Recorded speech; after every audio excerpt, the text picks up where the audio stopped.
Go. All right. I'm good. Baby bro Cyrus, how we doing? Doing All good. right, my main man. Okay. What's up, everyone? TC here with the TC Lifestyle Fit Podcast. I'm here with my baby bro, Cyrus Collins. I probably shouldn't call him baby bro anymore because he's a lot bigger than me now. But this man, state champion in football, high school, progressed to play football at the University of Kearney. Now he took on boxing at the amateur level. He's undefeated. He's getting ready to make that leap to the professional level. Bro is doing big things right now. Why did you take on boxing? Oh man, why did I take on boxing? Oh man. Yeah. Honestly, bro, I thought I'd never get that question, man. So like last year, man, it's been a rough year. But last year, just emotionally and then like mentally, I was just with the wrong people around that time, dating the wrong girl, and it just put me in a bad spot. And then one day I just started just fighting everybody at work. And they kept saying, "Hey man, you box?" I was like, "No, I never boxed a day in my life." They was like, "Man, you should go box." And I was like, "No, I don't want to hear. I don't want to box no more. I mean, I'm not boxing no more, but I don't want to fight." And then and then my best friend Kobe, he was doing MMA, and he told me to come up in it. I was like, "Hey, I'm about to try something new, man." And then history's from there. Wow. You took that energy and you channeled it into a positive direction, which is producing some great results in your life. Boxing is one of the most difficult sports that a person can sign up for. What has been that? How has the journey been for you? 'Cause I know in the beginning, you have to get good at mastering the fundamentals. So where do you train at right now? And what is the coach having you do to prepare for your fights? Okay, so right now I train at McDoyle's gym. And shout out to McDoyle's. He's one of the best in Omaha. Shout out to McDoyle's, man, for real. And then Coach Richard, one of the best in the, one of the greatest, man. He did so much for me, I can't even. But what he does for me is, I can't even put in words, man. Can't put in words. Who is this, Coach Richard? Yeah, Coach Richard. How long have you known him? I've known him for as long as I've been boxing, but I've only been boxing for like 8 months. 8 months. And good man, a great man. What are some important lessons that you're learning from Coach Richard? Learning from Coach Richard. That's not only helping you dominate in the ring, but helping you get better as a man in life. Just, he teaches me a lot. Just believing in yourself, have confidence in yourself, and just like being a better man, like just being a better leader, just period. He teaches me how to be a better leader and set example for other people. That's like the main thing, being a better leader. Wow. You know what one of my favorite boxers said, George Foreman, he said, when you let someone make you angry, it's almost like allowing them to live in your head. Oh, that's true. Oh, that's facts. Rent free. That's facts. That's true. We can't allow people to get in the way of our success. Now, how have you been mastering that aspect of your life for the ring and all the other amazing pursuits that you are aiming for right now? Like how are you overcoming the challenges of maintaining the clear headspace and not allowing others to dictate the path that you want to pursue in life? I'm still learning how to do it. Yeah, man, it's a continual process, bro. Still learning how to do it. But boxing just period, just helped me maintain focus and staying calm and keep my poise. Boxing has really done that for me too. So every day I'm still learning, but still learning. That's the path to mastery. You know, there's this book that I'm reading, Chop Wood, Carry Water. This guy, his name's John. He goes to Japan to learn how to become an elite master archer. And in the beginning, you know, the coach or the sensei told him like, hey, you don't get to pick up the bow and arrow yet. You go chop wood, you're going to carry water. You're going to do that as long as I need you to until I feel like you're ready to pick up the bow and arrow. And then when he picks up the bow and arrow, John, he's like, can't I shoot from like 100 feet like everybody else, like all these other master archers? And then the sensei said, no, you need to get right up here, 7 feet. So he got good at 7 feet. And eventually, as he built his skill, he was able to move back. And after about 10 years, he became one of the best archers in the world. How does that story relate to boxing? Oh, it relates a lot to what Coach Richard had me did. When I first started there, he tried to convince me everything to not box. I was like, no, man, I want to do it. I want to do it. He kept trying to convince me.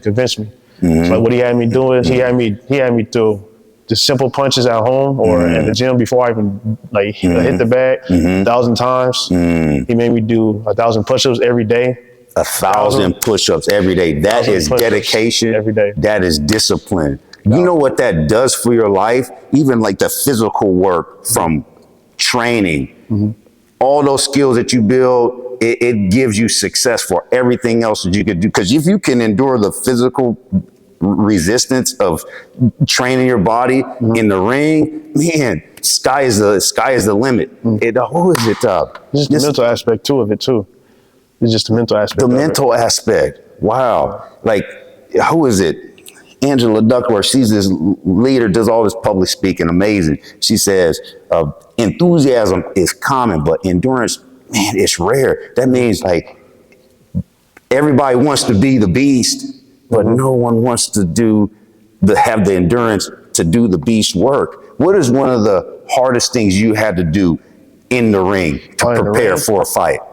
Oh, just stay focused. I think staying focused. That's the hardest part. Got to be able to, constantly move while using your game plan while you're getting hit, staying poised. Staying poised while you're getting hit. Yeah, stay poised while you're How do you prepare for that? Like, I don't know. Just take practice. Take practice. Take practice. Repetition. Wow. And if you're tired, you got to, stay focused. Because you're tired, don't put your hands down. Constantly move. And it's a struggle, man. But I'm getting through it every day, man. Every day. What's the difference between amateur level and pro level? Because I was doing some research. There are some top amateur fighters who are actually more skilled than some of the pro fighters, and vice versa. So what's the difference between going from amateur to the pro level? Like what skills do you need to develop before you make that jump? Okay, so the difference between amateur and pros. Okay, the first of all, the amateurs is only 3 rounds. Pros is 12, 12, and then but amateurs is more. It's more like combinations and more volume punching. Pros is more counters, more effective striking. So that's the difference. That's the main difference. 3 rounds to 12 rounds. That's like, so for those of you who don't understand how boxing works, the intensity, imagine sprinting for 3 minutes as hard as you can on a treadmill. Yeah, for 3 rounds, basically. And then take a minute rest and you do it again. And each set you get more and more tired, but you still need to maintain your stance, because if you drop your stance, that's where you get knocked out. Yeah. How does it feel going from one round to the next round to the next round? It depends on the round. Like the first round, usually I'll go, okay, this is what he likes to do. Let's exploit it. Second round, if exploiting your opponent's weaknesses. His weaknesses. Like if his jab is weak, I can parry it. Or if he, or like let's say he likes to duck a lot all the time, I can just jab, uppercut him, or simple stuff. But going around it's different depending on the opponent. I mean, so you need to have a strategy. It's just like life. You can't just go into the ring and just start throwing aimless punches. It's a chess match. It's a chess match. Chess match constantly. Constantly playing chess with them. Constantly. But going around and around, it's honestly it just depends on the opponent. Like if he's let's say he's a pressure fighter. I'm gonna be more tired than fighting a pressure fighter than a counter puncher, because he's waiting on me to make a mistake. Instead of pressure, he's constantly coming forward. And I gotta be on my toes the whole time and constantly move. Wow. Who are some boxers out there right now you look up to that you're modeling your game after? And I'm learning to be great at anything. Maybe you find someone else who's good in that area and learn some skills and tactics from them, make it your own, apply it, and then continue to move forward with your goals and developing the habits necessary to achieve greatness. Who are you looking at right now? We all watch Bud. Of course, he beat the brakes off my boy. Bud is amazing. He beat the brakes off him. Yeah. But I also want to look at that from another perspective. Spence was incredible to me from the standpoint he got into the ring, knew he was going against the best fighter in the world, and he did not back down. He fell on the floor, but every time he fell, he made his way back up. I'm sure he was tired. I'm sure he was sore. I'm sure he was hurting. But shout out to Spence. That's a testament to his mental will and his desire to keep going no matter what. Yeah, he's still one of the greatest in his generation. No matter, he's still one of the greatest. Yeah, but let's go break down like some of the great fighters. What's the difference between the great fighters and the average fighters? What are they doing? Someone like Bud. Why is Bud Crawford, from your perspective, why is he so? We all know he's amazing. We watch him compete in the ring on TV, but we don't get to pay attention to some of the behind the scenes work that he does. What is he doing behind the scenes when no one is watching that makes him so amazing? That's a lot of things, but I think what makes, I'm not saying this because he's from, the city, from Omaha. I think Bud is the greatest fighter of just period, because he knows his IQ is very, very high. Not only that, he has every tool in the toolbox that he can use to exploit anybody. And he's like, his ability to just adjust. That's what like he's one of the fighters I look up to. Him. Right now, the fighters I look up right now, and I study a lot. I study Bud a lot. Bud Crawford. Boots. Who's Boots? Oh, that's Jerron Ennis. I need to go look him up. Yeah, you got to watch him. Boots. I watch a lot of Floyd. Floyd Mayweather. Yeah, he was a monster. Still training at a high level. Who else? Pernell Whitaker. I watch him a lot. Sweet Pea. I love Sweet Pea. What about some of the old school boxers? I always talk, like I said, I love George Foreman. George Foreman is one of my favorites. He's 45 years old when he won the world championship. He left boxing to start a ministry, came back, and he was a beast. Oh, old school, yeah. Sweet Pea, Sugar Ray, Roberto Duran. I watched a lot of Roberto Duran. Tough. Who else? James Toney. I mean, I don't think it's old school, but Andre Ward, he's more like in the 2000s era. That's not old school, but a lot of Andre Ward. He's very technical. Very technical.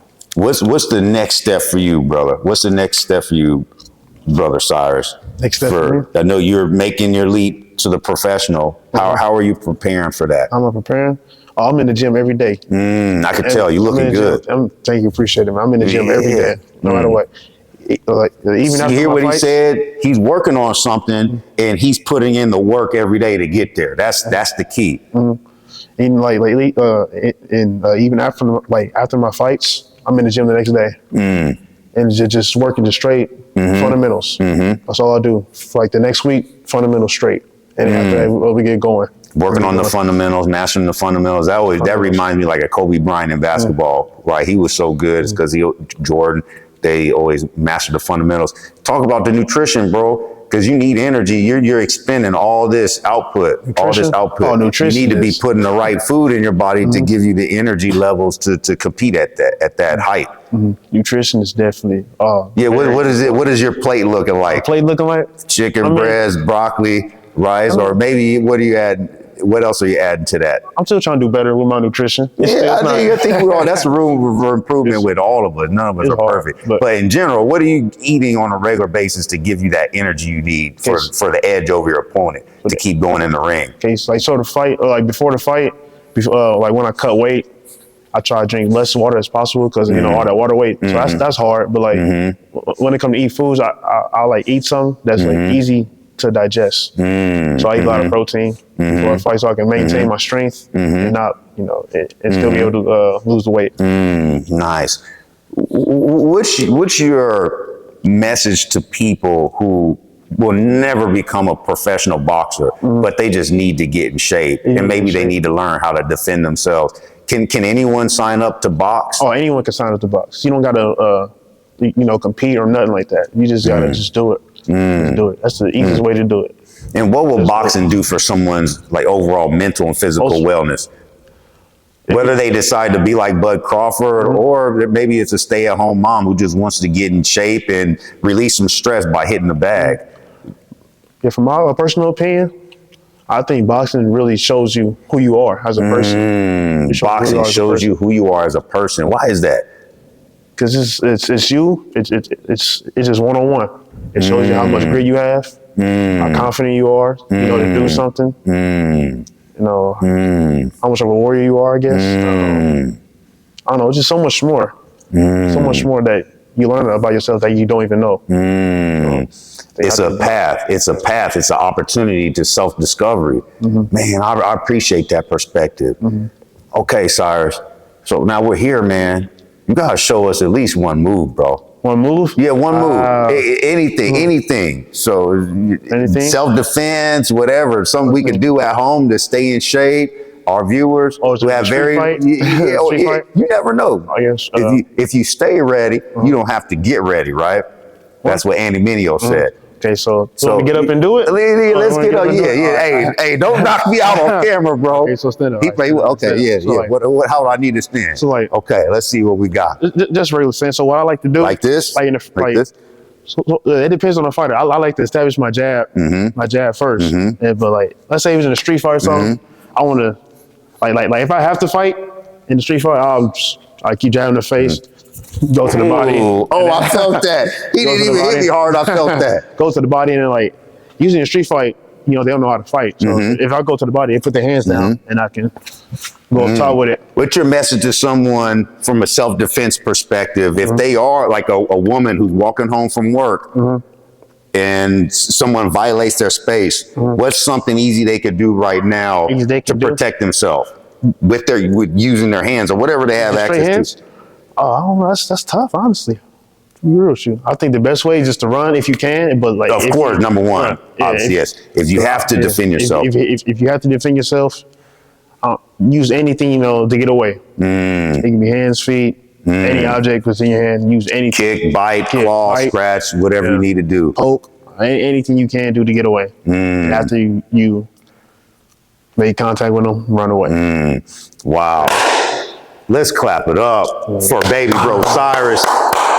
Not baby bro, big bro. Look, he's bigger than me now. Well, we appreciate you, Cyrus, for being here today. You're a champion in my eyes. I want you to continue to find success for yourself. For those of you who tuned in today, make sure you like and subscribe to our TC Lifestyle Fit YouTube channel.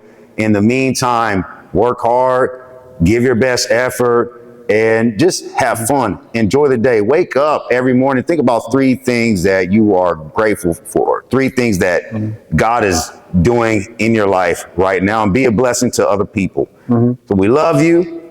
Till next time, we're going to flex those muscles, baby. We're going to flex those guns, baby. And we're going to peace out. Love you. Love you, man.